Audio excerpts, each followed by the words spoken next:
débat de 100% Finance, nous sommes en direct de Paris Europlace, une occasion particulière de discuter de la place financière de Paris avant l'échéance du Brexit. Arnaud de Bresson, bonjour. Bonjour. Vous êtes délégué général de Paris Europlace, alors quelles seront les priorités d'Augustin de Romanet en tant que président de Alors Paris d'abord, Europlace ? permettez-moi de saluer l'action menée avec Gérard Mestralet, par Gérard Mestralet depuis 15 ans comme président de Paris Europlace, qui a mené une action à la fois énergique et extrêmement efficace, notamment évidemment depuis les 2 dernières années, l'élection d'Emmanuel Macron pour consolider la compétitivité de la place financière et aujourd'hui développer notre action d'attractivité dans le contexte du Brexit. Les priorités pour Augustin de Romanet, qui prend la suite comme nouveau président, élu à l'unanimité du conseil d'administration de Paris Europlace, il y en a 3. La première, c'est évidemment de poursuivre les mesures d'attractivité, de compétitivité de la place financière en liaison avec les pouvoirs publics. C'est l'action qui va porter sur la fiscalité, les droits du travail, continuer le combat pour réduire le coût du travail en France qui continue à être un handicap. La deuxième action, c'est d'accélérer nos chantiers industriels. Nous en avons 12 aujourd'hui. Sur le métier, y compris dans les infrastructures de marché, mais surtout sur le sujet des fintech et sur le sujet de la finance durable et environnementale, le Green Finance, avec l'initiative Finance for Tomorrow. Et troisième et dernière priorité, accélérer le rayonnement et l'influence de la place de Paris au plan européen et international. Voilà la feuille de route qui est fixée avec le ministre Bruno Le Maire, avec Augustin de Romanet pour les prochains mois. Merci pour ces précisions. Jean-Louis Laurence, vous êtes ambassadeur de la gestion d'actifs pour l'AFG. Bonjour. Bonjour. Quels sont les atouts, les avantages de la place de Paris pour attirer les gestionnaires d'actifs ? Alors nous disons habituellement qu'ils sont au nombre de 4. Le premier, c'est l'accès aux clients. Paris est le deuxième marché de l'asset management en Europe et le premier en Europe continentale avec 4 000 milliards d'actifs sous gestion et la présence d'investisseurs institutionnels à Paris, ce qui n'est pas le cas des autres places financières. Le deuxième atout, c'est l'accès au marché. Paris est une grande place financière complète où les gérants ont un accès dans les meilleures conditions possibles au marché ainsi que la visite des émetteurs quand ils sont en roadshow.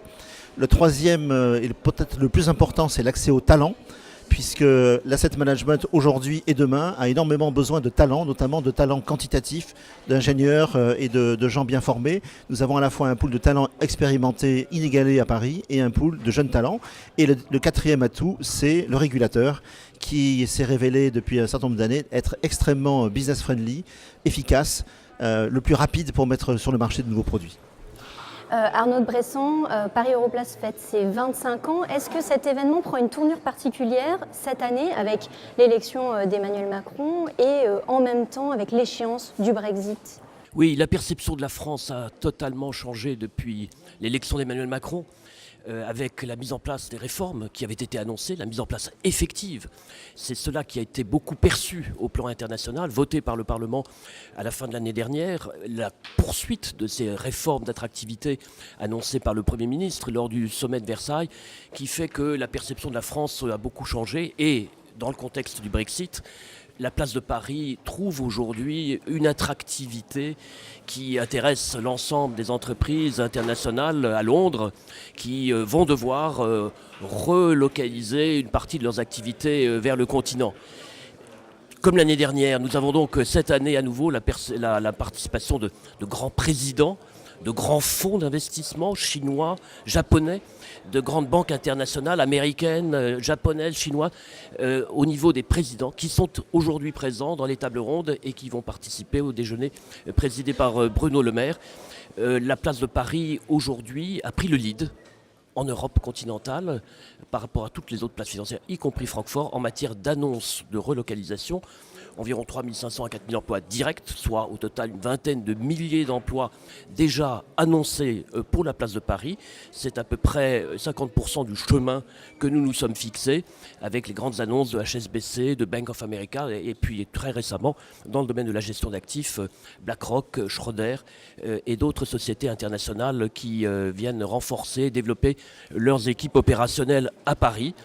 et l'emploi va être créé beaucoup à Paris dans le contexte du Brexit.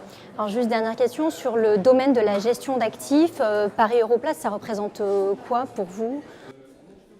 Alors, dans le domaine de la gestion d'actifs, évidemment, la promotion de la place de Paris a été très importante.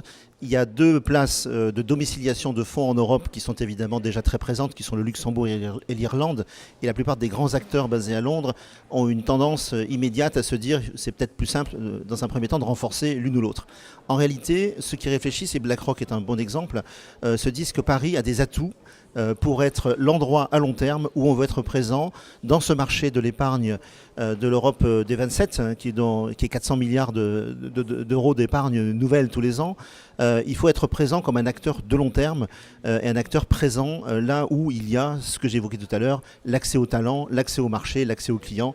Et là, Paris s'impose naturellement. Merci beaucoup à tous les deux d'avoir participé au débat de 100% Finance. Merci.